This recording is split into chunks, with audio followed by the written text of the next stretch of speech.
Okay. First of all, I want to introduce myself. My name is Rob. I'm starting a Patreon in February. I've already started it, but I haven't put anything up yet, and that's just because I haven't. I don't have a working laptop. I need to get some. I need a microphone and things like that. I want to tell you a little bit about myself. Some people call me an anarcho-capitalist. Some people call me a libertarian. Some people call me a Republican. Some people call me a Democrat. I'm a Ron Paul supporter. I have been for 8 years. Not too high on his son. His son's okay. Still a guy who would have some form of big government in this country. Definitely not what we need right now. Farthest thing from what we need is a big government. I want to talk about the shit show that I keep seeing on Facebook from groups that I used to like the Oath Keepers, riding the Donald Trump bandwagon. I didn't vote for Trump. I wrote in Ron Paul. Because Trump is he's a fucking billionaire. He's an elitist. He's admitted it.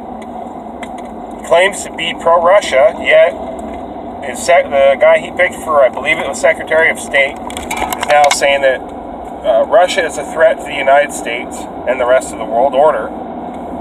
Trump is now saying that I believe it was the hacking was done by Russia, and that's come from several news outlets or media. Some alternative media has said this. I'm not buying Mr. Trump. Not buying what this man is about at all.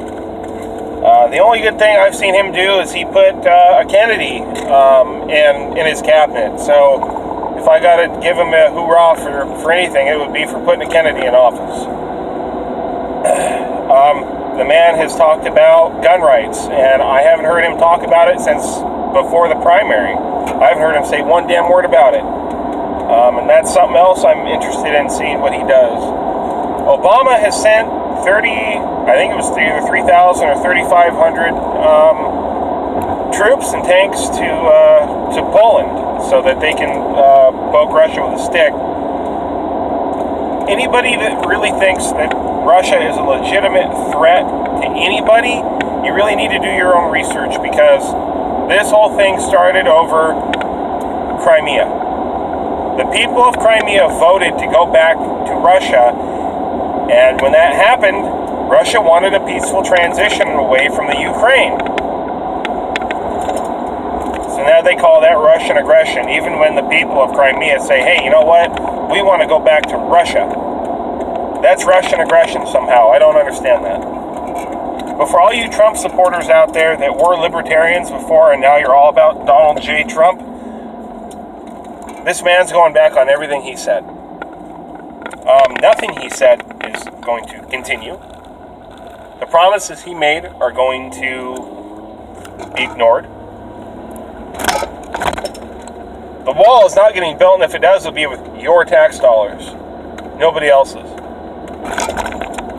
Mexico. When Trump says we'll make Mexico pay for it, on what basis? They have no way to make anybody. Trump has no basis to make anybody pay for anything. None. What's he going to do? To go to the UN and say, hey, you know what? They're responsible for this wall. If the United States wants a wall that bad, which I believe in having a secure border, not this BS we've got right now, then Trump should come up with the money. But how do we keep coming up with money when we're $67 trillion in debt? And they say the debt is $20 trillion. If you take into account pensions, Social Security, things that haven't made it to the books yet, our new budget for this year, the money that we gave to Israel, $38 billion, that hasn't made it to the books yet. These are some of the things people need to think about. And now what's going to happen is Democrats are all of a sudden going to be against military intervention in the Middle East. and Trump supporters will be all for it. But if it was Obama dropping the bombs, people were speaking out about it. That just shows the hypocrisy of this country. I don't get it. That's a small taste of what you can expect on my podcast. Thanks for watching, guys, and I will see you soon.